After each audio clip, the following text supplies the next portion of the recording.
Welcome back to the Full Time Ultras. We're shifting focus to the international stage with the Euros coming. We're going to look at the squads for the international break that the teams from the Euros have put out. We're going to analyze them and we're going to decide that which team goes into the Euros as the favorites. We've got the gang back together. We've got Aditya completely in a new look, sporting a beautiful German jersey. He's all prepared to talk about his team. Yeah, And a How new are you haircut. doing, man? yeah, I'm good for now. Not much to like. I mean, you'd think that club football to international football would be like a break, but then given how Germany have been performing, not so much. But let's see. There is some hope with a few of the news, some of the news surrounding the Germany squad, but we'll get to that later. How are you, Raghav? Fine. Actually feels good to be back after a long break. Personal break. Yeah. Excited to be back. So his allegiance is pretty clear that he is supporting Germany. What about yours? Where does your allegiance lie? Last Euros I supported England. So I'm gonna continue the trend. Even in the World Cup I was kind of pro England. So I'm gonna continue the trend. Second team being Portugal. Are you ready for it's not coming home again?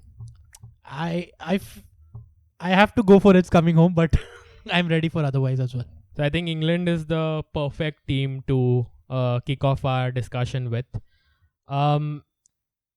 They've always had good squads, right? But England are a team that always go into the tournament as favorites, and somehow they are not able to achieve what their fans want them to.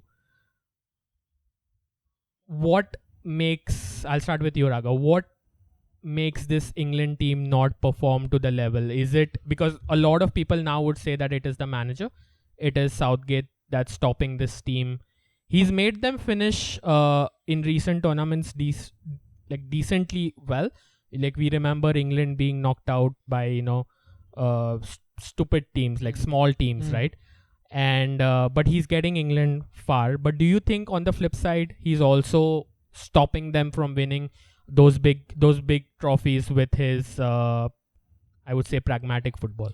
I think yes, because the fact of the matter is that Southgate tactics are not meant for this England squad. Because if you look at the available talent and the pool that they possess, it's probably one of the best England squads attacking wise you've ever seen. Because you see those attackers, you see Phil Foden, you see the likes of James Maddison, you see Jude Bellingham, you see Bukayo Saka, you see one of the arguably the best striker, Harry Kane. And down the left, you have Anthony Gordon, you have Harvey Barnes, you have Marcus Rashford.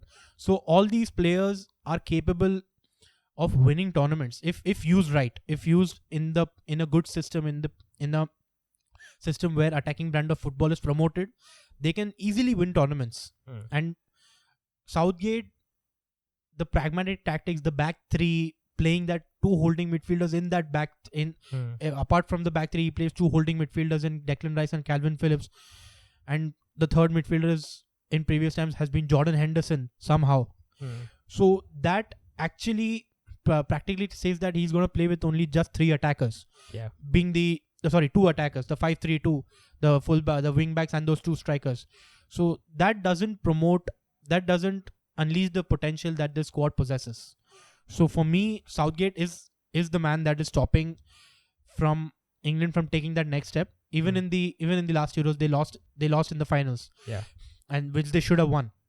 But I think Southgate, to answer your question, Southgate is, for me, the pragmatic tactics of Southgate is the problem that England are not winning tournaments. Aditya, it's surely the setup which is something that's been wrong, considering the players that he has, like the attackers that he's always had. Like Raga pointed out, the back three in these games, he has to now definitely, with you look at the players that are doing really well, like of course the first choice players are doing okay, but when you look also at the other attackers in the Premier League, like the likes of Maddison, you look at Bowen, who's doing so well at West Ham, you look at Cole Palmer, who's having a fantastic season at Chelsea, Anthony Gordon is carrying Newcastle. Surely now with all these attackers on the rise, Southgate has to look at the situation and be like, yeah, I don't need to sacrifice one attacker. instead of a defender, but I need to do vice versa. And do you agree with that? So I mean, it's a bit of the nature of international football that you do set up in a way that you try not to lose as opposed to win games outright, because one mistake, especially in knockout football, and you're out, and then you don't have a chance for like 2 years, basically 4 years for the same tournament to come up again. But and also the two holding midfielders with the back three for me makes sense, because you defend with 5, you attack with 5, and because those two midfielders are there, your width is provided by the wing backs, and then the inside forwards can be like that line of 5 can happen.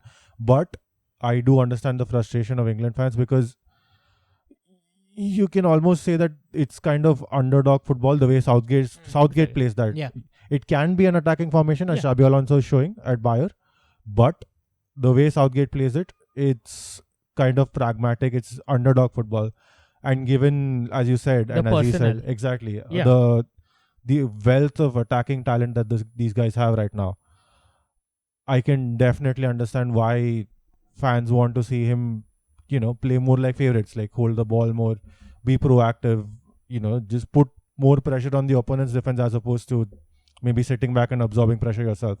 So yeah, I can totally see why there's a lot of frustration Because about it. if you look at the forwards that Yeah. he's chosen for the upcoming international breaks, right, in the squad, you have Jared Bowen, you have Phil Foden, you have Anthony Gordon, you have Harry Kane, you have Cole Palmer, you have Marcus Rashford, you have Bukayo Saka, you have Ivan Toney, and I'm sorry, we've forgotten Ollie Watkins totally, right? Definitely, when you look at all these attackers, right, you show, and if you like give these names to a layman and say that uh you're playing just 3 at the max, 3 attackers Yeah. out of these plethora of names, Yeah.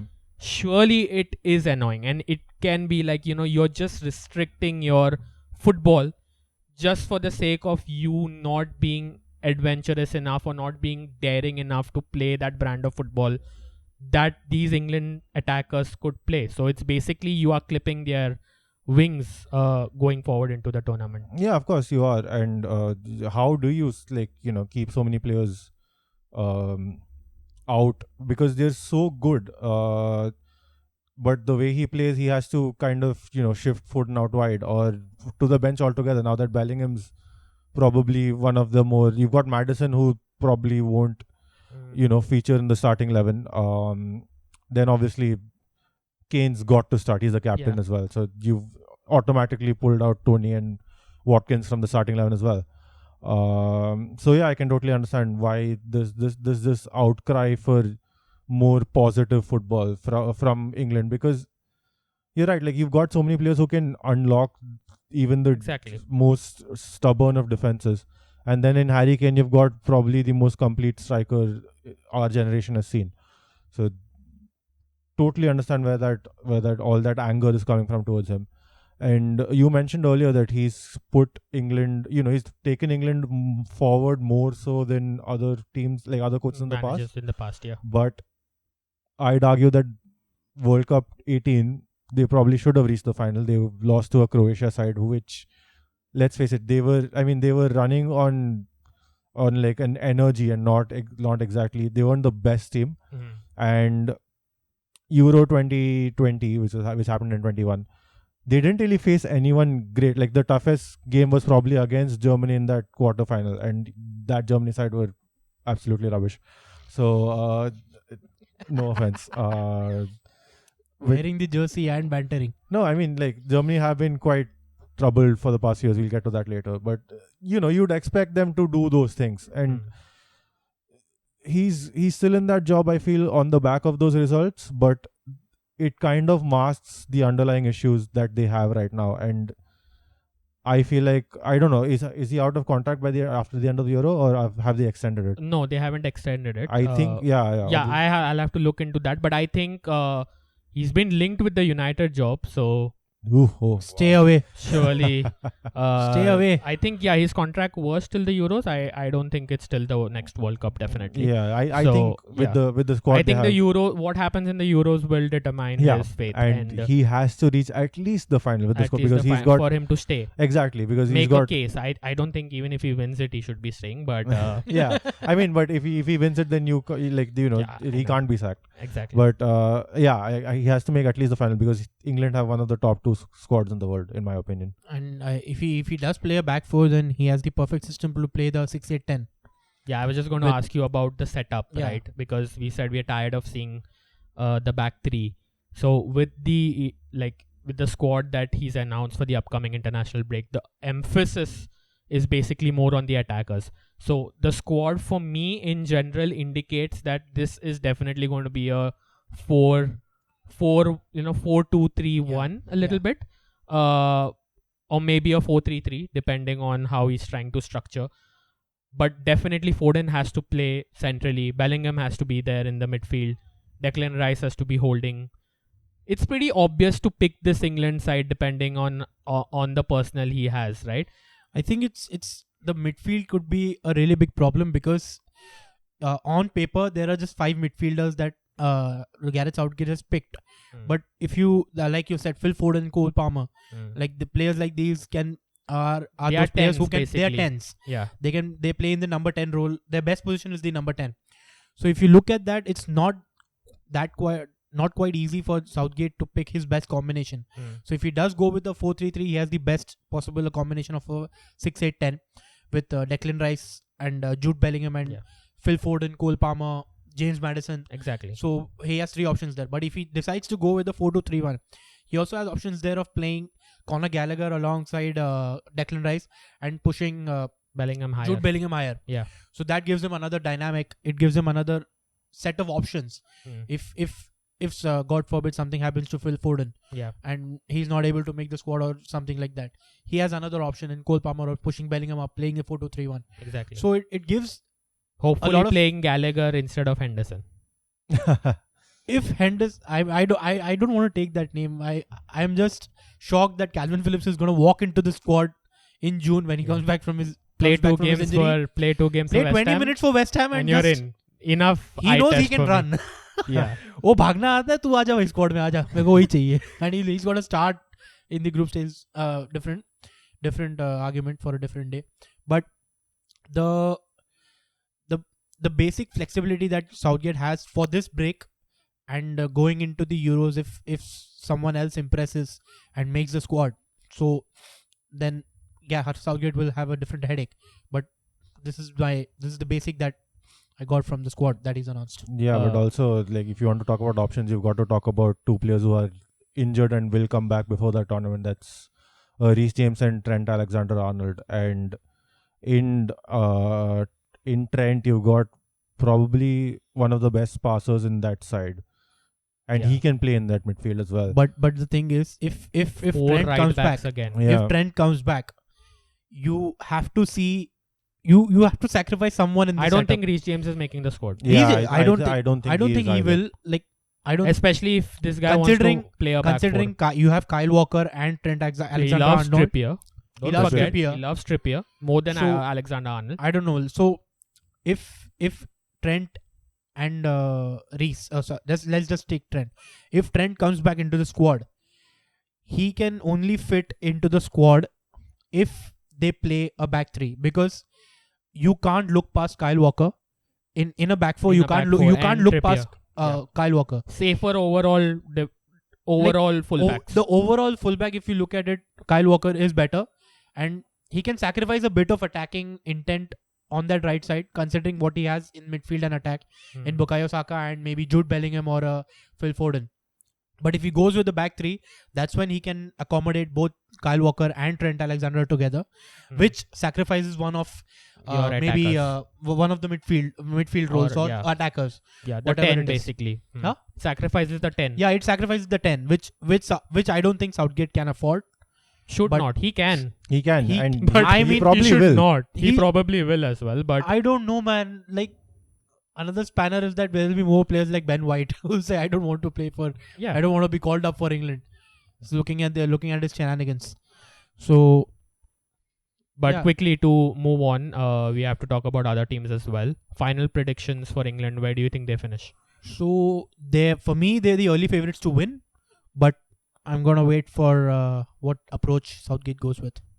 What do you Early make of- favorites, they're Yeah, winners. I think they have to make the final at least, and it's between them and France for favorites to win. So yeah, sure, they can definitely win it. I think you've brought in a perfect segue to talk about the next strongest team in terms of the squad that they have, and it's France. They were brilliant. They won a World Cup. They've made the World Cup of the following year as well. Got beaten by Argentina in a penalty shootout. They've put out their squad for the upcoming international friendlies. I'll start with you, Aditya. In terms of the personnel they have, right? They are the closest, right, when it comes to matching England man to man, right? The quality that they have is just amazing. Even the backups that they have. Surely France are also up there to be as favorites to win this tournament. Yeah, going into the tournament, I think it's England or France, as I just said. And you're right, in terms of personnel, they've also got that wealth of options in attack. They've got Kolo Muani, they've got Mbappe. Matthijs Tel's actually doing well at Bayern, and you never know, you might just get into the squad. Make it, yeah. But then Dembele, Diaby on the other side. Diaby, and for me, their best player of the last 4 to 6 years, Antoine Griezmann. Yeah.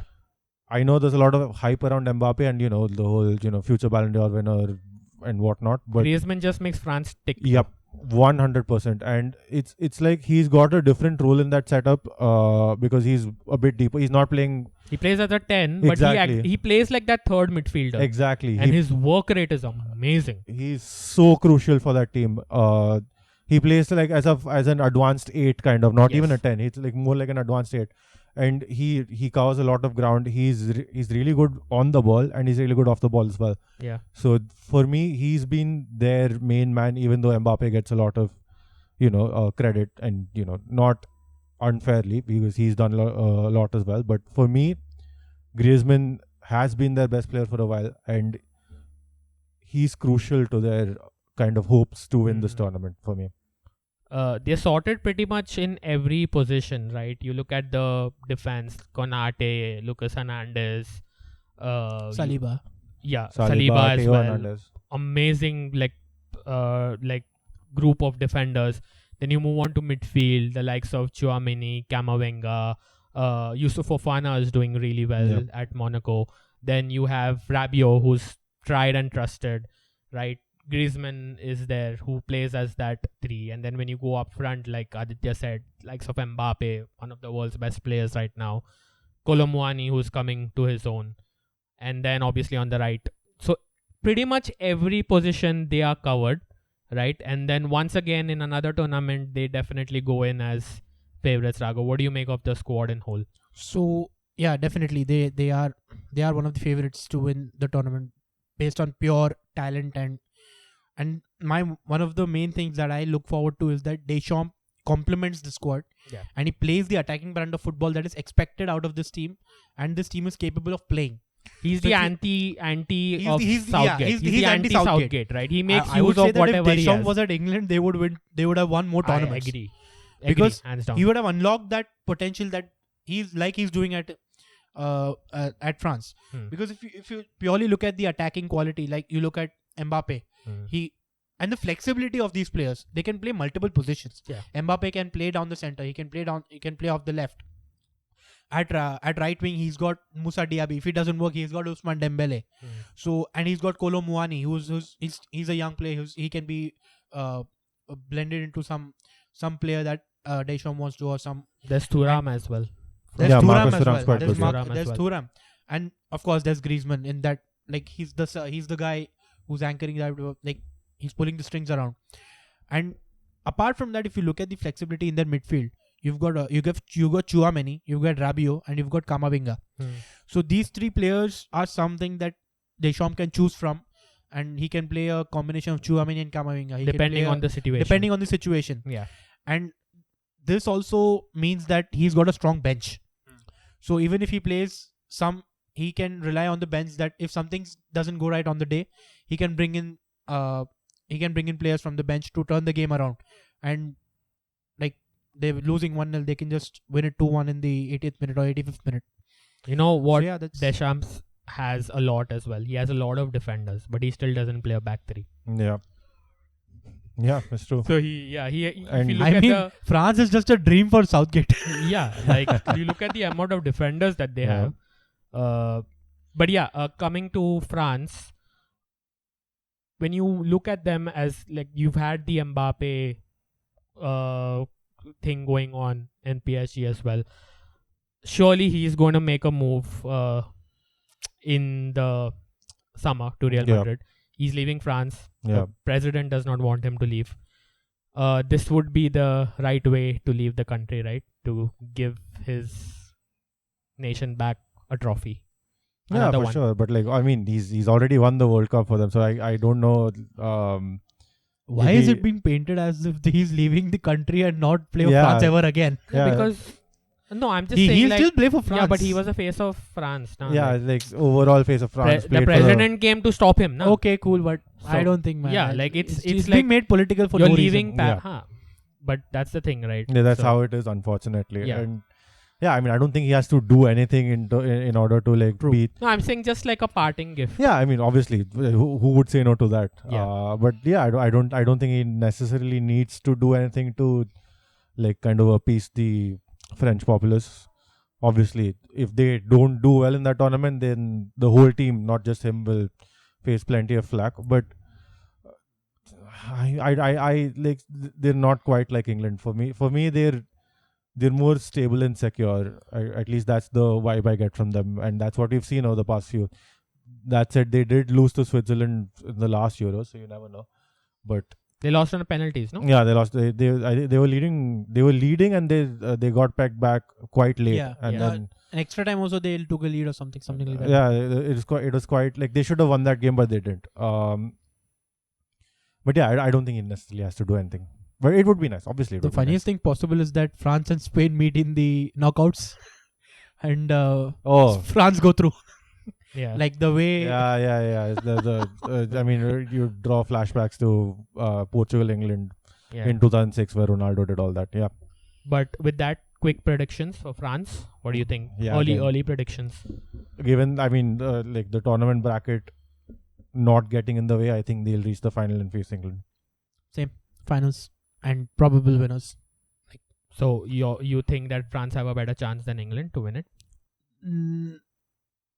Yeah, like just because of the setup and the historical performances and the fact that they've proven that they can win the 2018 World Cup. They've won, and they almost won the 2022 World Cup while losing.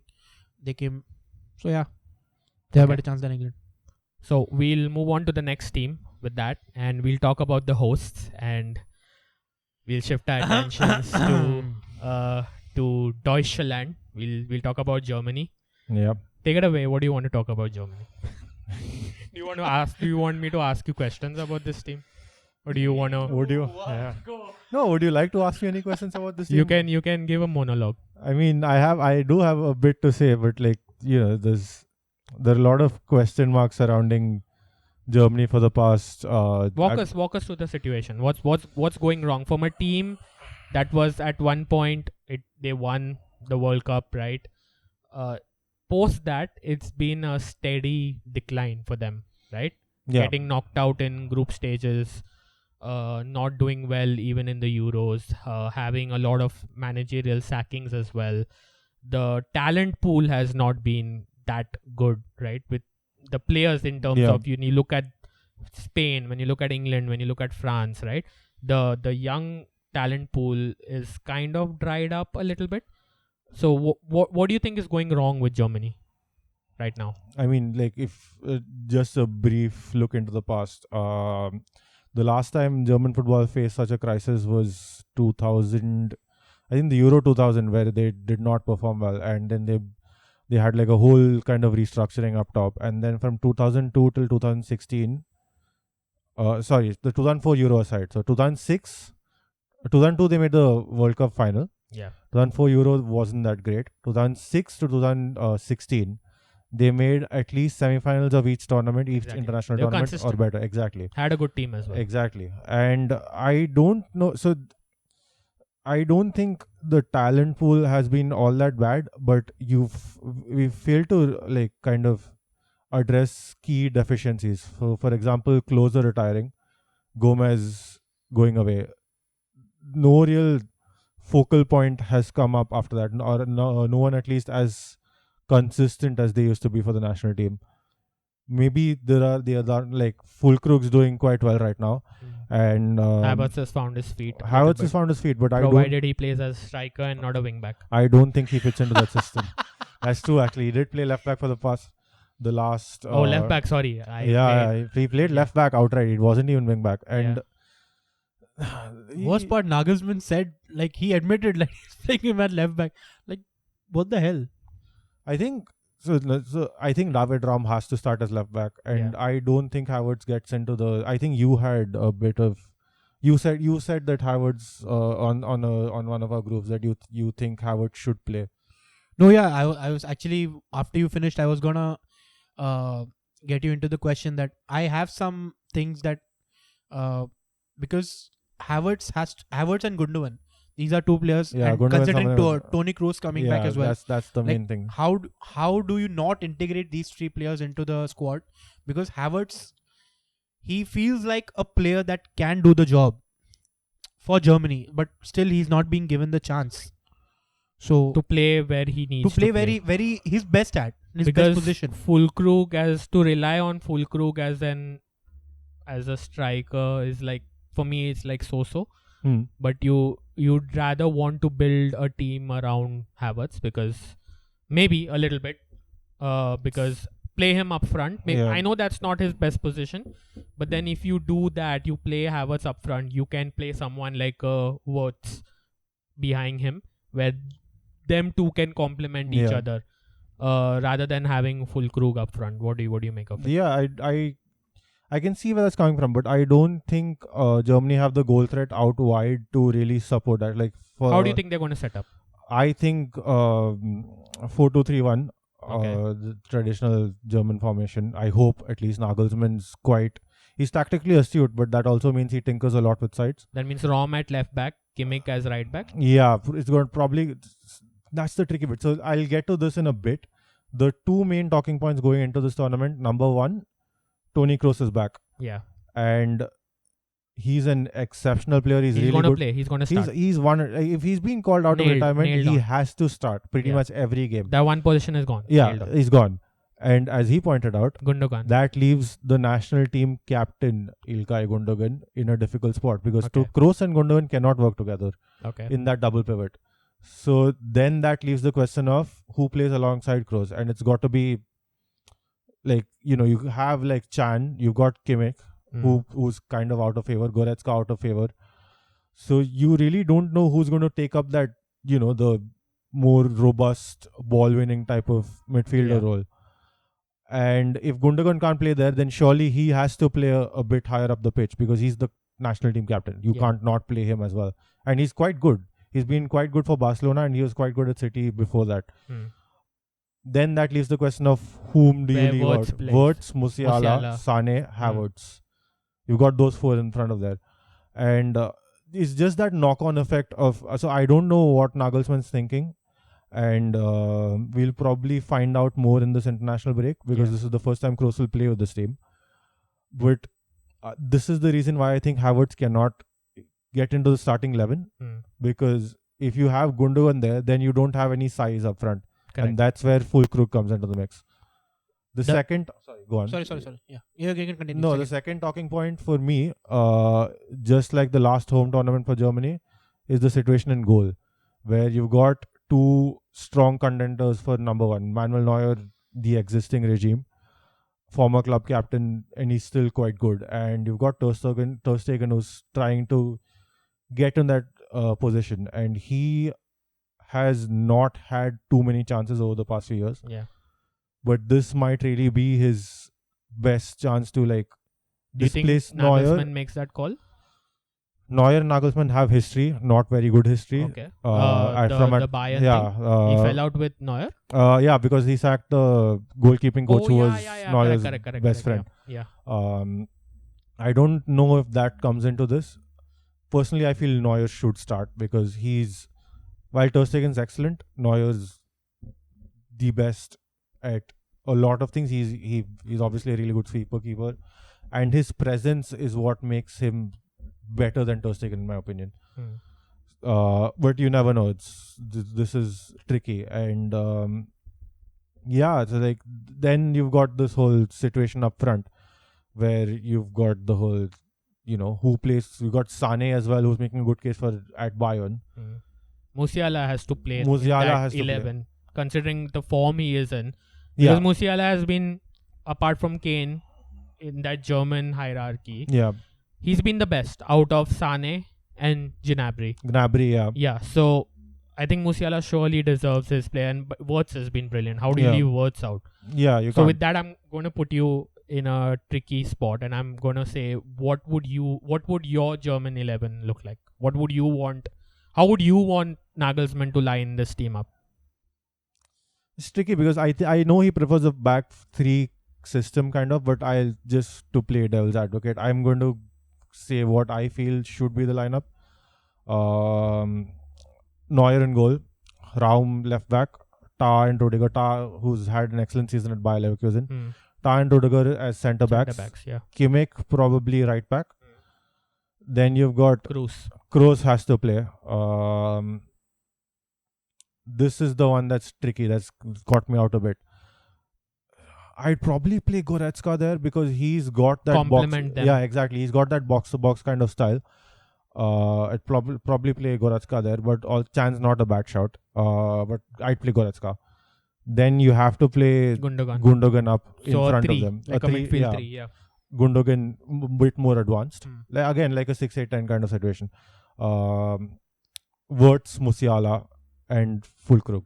Okay. That's my 11. You had some questions. Wirtz off the right and Musiala off the left, or why? Yeah, I mean they have that freedom. Switch. Yeah. No, but the thing I was saying that in the current squad, you got Robert Andrich.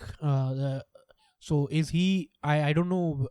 Like he's one of the midfielders. So what kind of can he play the alongside Cruz? Can he play that kind of 6, or is he? He's also basically an 8. No. Is he too close to Cruz? Is he too similar to Cruz? Yeah, stylistically he's a bit too close to Cruz for my like.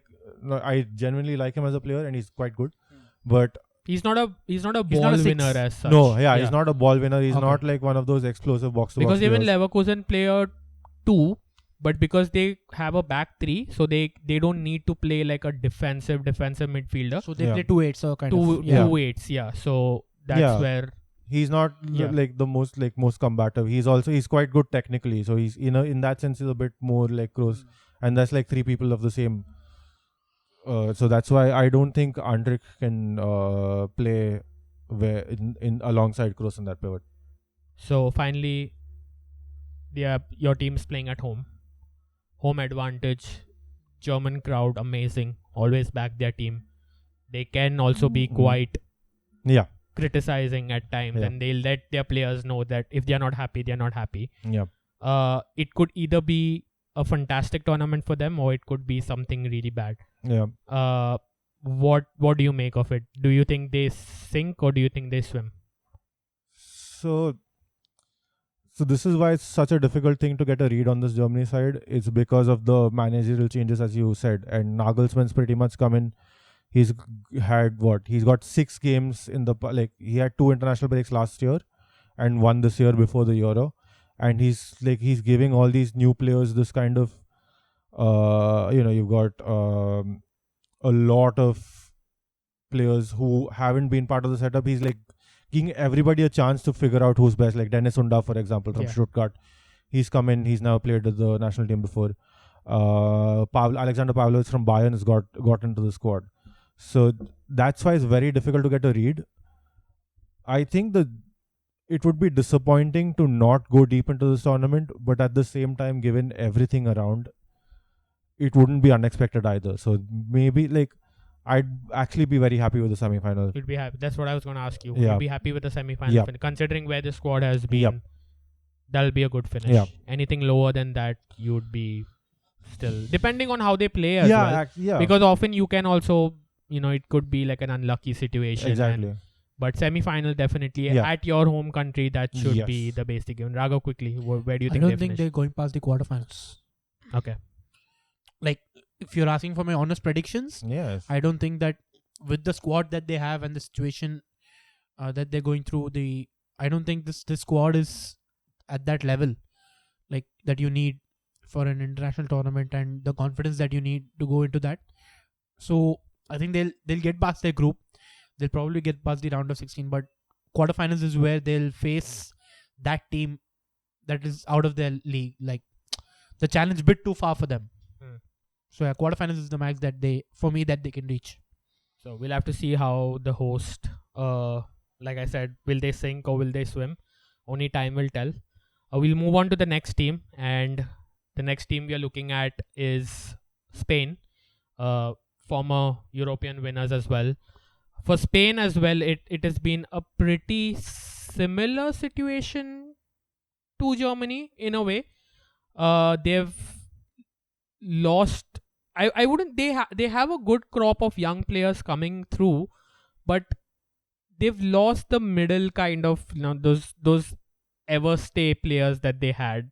They've kind of lost them, and that's a situation where they've been struggling with. They don't have that experience that a team needs to take them deep. Like the more, I would say, the experienced players are not that experienced. That's what I'm trying to say. When you look at that Spanish squad, Raghav, that they have put out for the upcoming friendlies, what do you make of it? Like, I think it's the initial look. When I looked at the squad for the first time, I just I browsed through. Like, I felt that it's a very, very weak squad. Like, I couldn't see. It feels like more like a Spanish under 20. Yeah, no, under 21 the Euro opposite, set. because there are a mixture of experienced players and like young players, but you can't see game changers in them. There are no game changers that they can take a game from the scruff of its neck and say that I'm gonna score 2 goals. I'm gonna create this. I'm gonna turn the game around for my country. Even in Germany, there are such players. There is Wirtz, there's Musiala, who can there is do Gundogan, something. there's Gundogan, the leader. So there are players like that who can make the difference when the time comes. Lamine Yamal. I don't think you can put such pressure on 16-year-old players. He's doing it in a Barcelona shirt. You can't put so much pressure of a Spain shirt at a Euro, his first ever international tournament.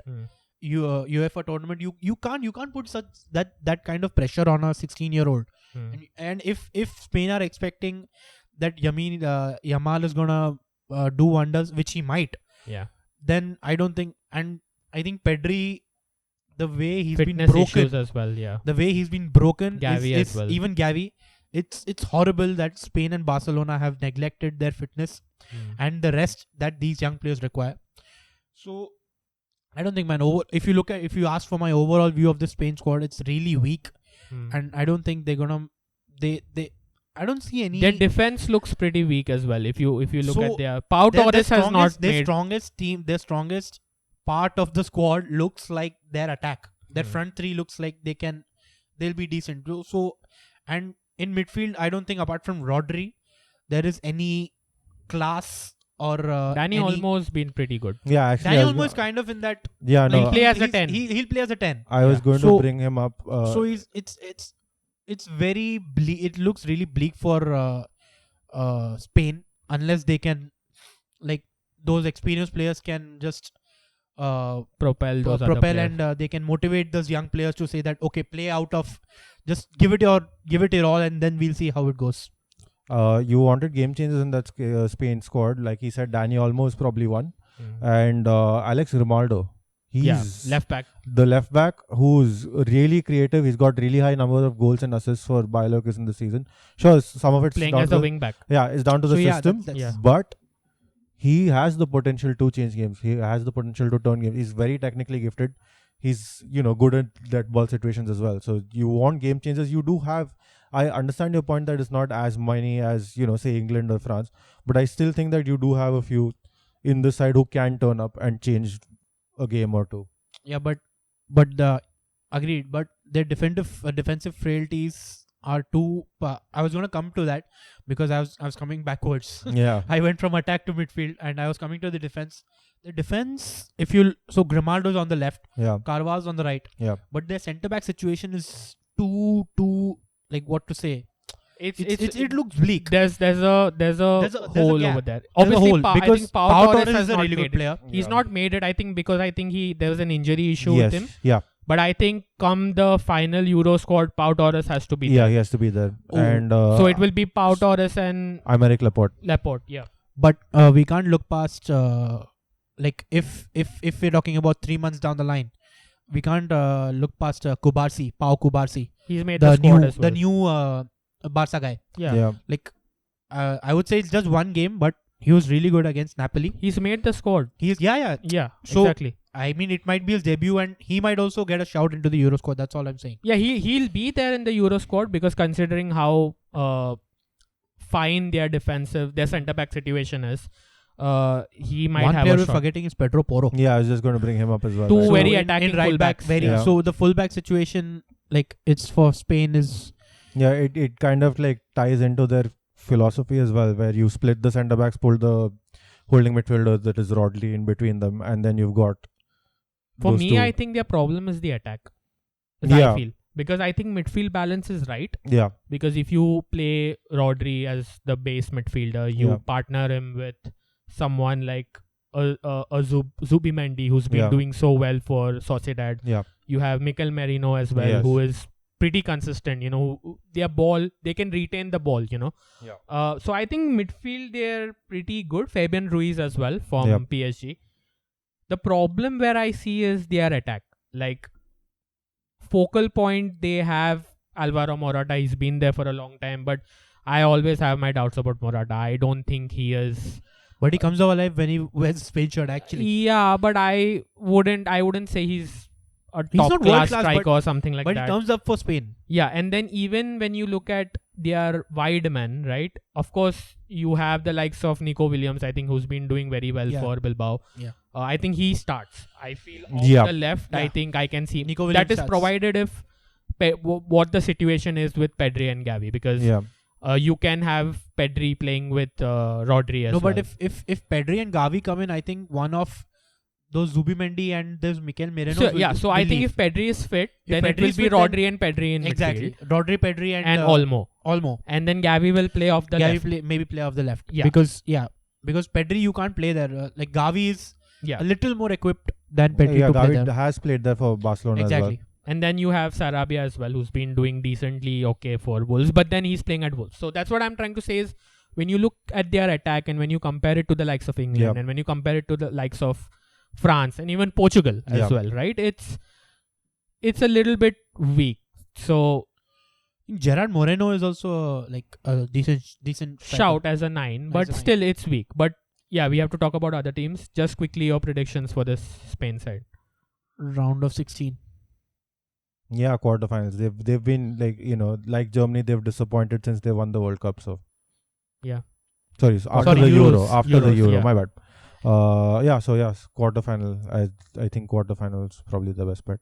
So we'll now with that move on to the other favorites. We'll quickly talk about Italy, the former defending champions. No, they're still defending champions. Yeah, right? sorry, the defending champions.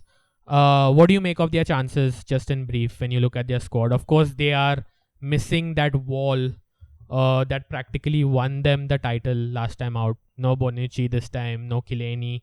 Buffon is also gone, yeah. right? He wasn't, Donnarumma was part of that, but that setup, that core, they've been having problems with their team as well, and they've got a lot of young players coming in. What do you make of Italy's hopes? I seriously don't see them like they don't look like the winning squad that they had in 2021, because it's a whole when you compare them with the last squad, there's no variety, there's no like the defense is defense has fully changed, and they've got Acerbi, they've got Bastoni, they've got new players, but I don't see them winning and instilling that mentality into a new team, into a new squad. It takes time, and it's not going to be in one tournament.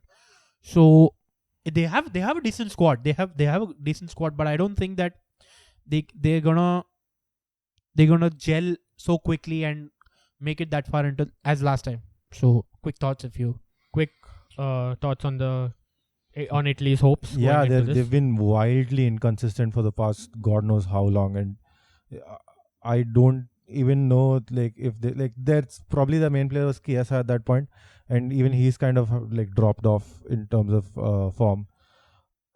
I don't see them doing that. They're not great. They're solid players everywhere, but they're not great. So like, But if then it's one team who can defensively kind of do it and shock people, it's always been Italy, because Yeah, no one that- even last Euros expected. oh them. no, for sure not. And even looking back at it, you still kind of wonder how the hell did they do They that. do it, yeah. Um, Especially beat the host team at yeah, Wembley. Amazing. like overwhelmingly favorite host team. I don't know, man. I don't see them doing that again though. Another team the that prime example is that after winning the Euros, they failed to qualify for the World Cup. Yeah, exactly. They failed to qualify Yeah. for the World Cup, then they won the Euro, and then they failed to qualify for the World Cup again. So that's just this is wildly very inconsistent. shaky, inconsistent very and shaky. Absolutely, I have no idea. Another team who's been having problems on the international stage has been Netherlands. Like Italy, they are also in a pretty similar position. They have some really good players in key positions, but as a squad overall, they aren't a team right now that strike fear into opponents. What do you make of them? Like even they're like they'd be there quarters maybe if the draw favors them, but what are your thoughts on Netherlands? They're like the there or thereabouts team. I feel like they're drawn with France in the group. That's a tough one. Yeah. They'll get get past- through. get Yeah, through for the sure group, they'll get yeah. through. But that's like an early litmus test, and that after that game you can probably see will they be are they the real deal, or are they just going to wilt under the bright light, so to speak. Yes, it's again one of those teams you can't really predict. They've been up and down. Yeah, I actually agree, but you can never expect what to Get from Netherlands. get from Netherlands. You can either get a group stage knockout, or Mhm. maybe they'll probably propel to the quarterfinals or the semifinals as a surprise package of the tournament. So yeah, Italy, Netherlands are in the same league. I agree with him. They're in the same league The final team we're gonna focus on is going to be Portugal. They also, if you look at their squad, it's a very well-rounded squad, right? And this could most probably be Cristiano Ronaldo's last major international tournament. When you look at Portugal as a whole, you look at their midfield, it's brilliant. You look at the attack, it's really, really good. Defense a little bit lets them down, but then Pepe is not going anywhere. I think he'll play in another 2 World Cups depending on how he is going.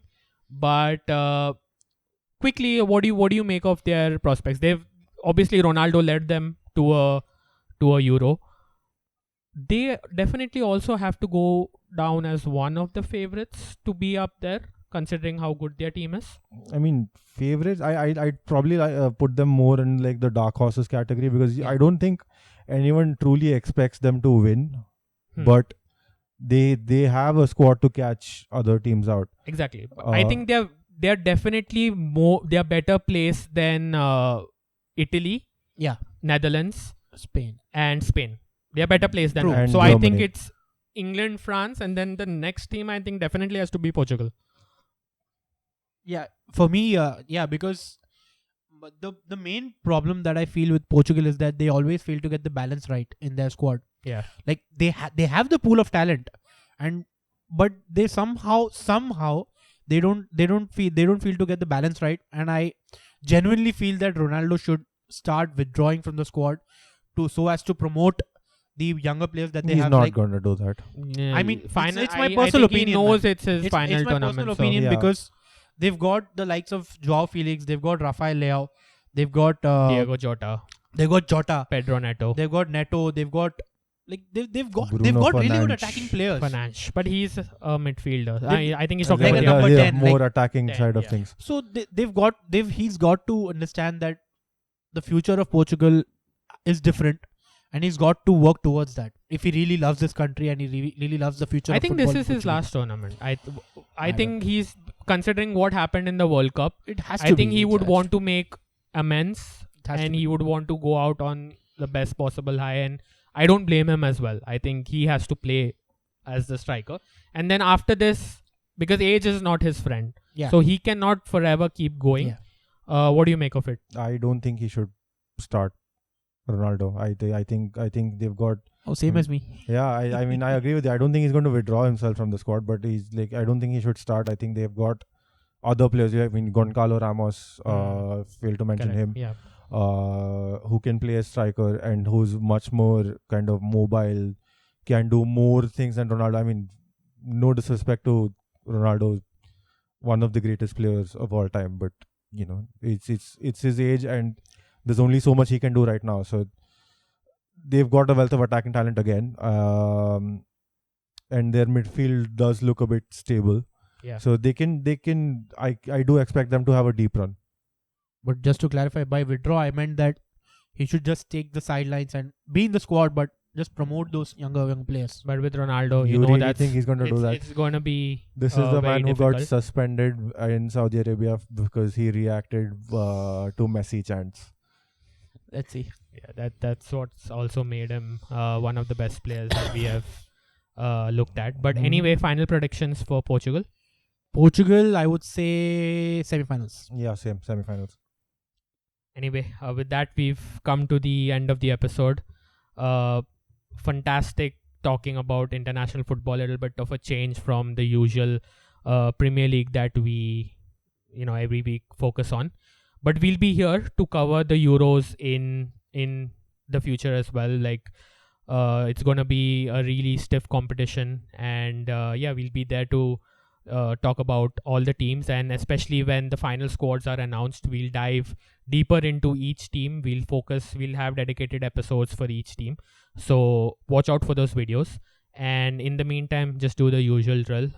Like, subscribe, and share our videos. Let us know what you think about the upcoming Euros. Who do you think are favorites going into the tournament? Jot them down in the comments, and we'll catch you in the next one. Peace.